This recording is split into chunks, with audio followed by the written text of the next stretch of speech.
দেশের অন্যতম গুরুত্বপূর্ণ সড়ক প্রকল্প ঢাকা বাইপাস এক্সপ্রেসওয়ে খুলে দেওয়ার শেষ মুহূর্তে প্রস্তুতি চলছে পুরোদমে। দিনরাত কাজ করে যাচ্ছেন শ্রমিকরা। সরকারের অনুমোদন পেলে ঈদেই এই বাইপাসের সুবিধা ভোগ করতে পারবে ঘরমুখো মানুষ। ঢাকার যানজট এড়িয়ে সহজেই চলাচল করবে উত্তর ও দক্ষিণবঙ্গের যানবাহন।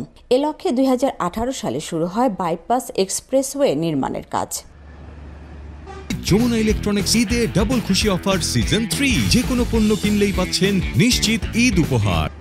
48 কিলোমিটার দীর্ঘ এই এক্সপ্রেসওয়ে চালু হলে জয়দেবপুর থেকে মদনপুর পর্যন্ত যাতায়াত করা যাবে নিরবচ্ছিন্নভাবে। ঢাকার ওপর গাড়ির চাপ কমবে কয়েক গুণ। আগে আমরা যেভাবে জাম ঠেলেছি এখন অবশ্য ওইভাবে ঠেলতে হয় না। এই রাস্তাটা যদি চালু করা হয় তাহলে ঢাকা থেকে মদনপুর যেতে খুবই সময় কম লাগবে।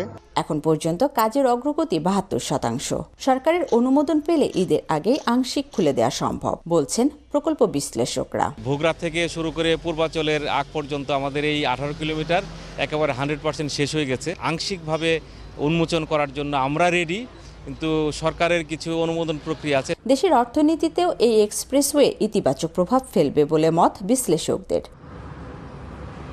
Mahmuda Sikder, DBC news, Gazipur.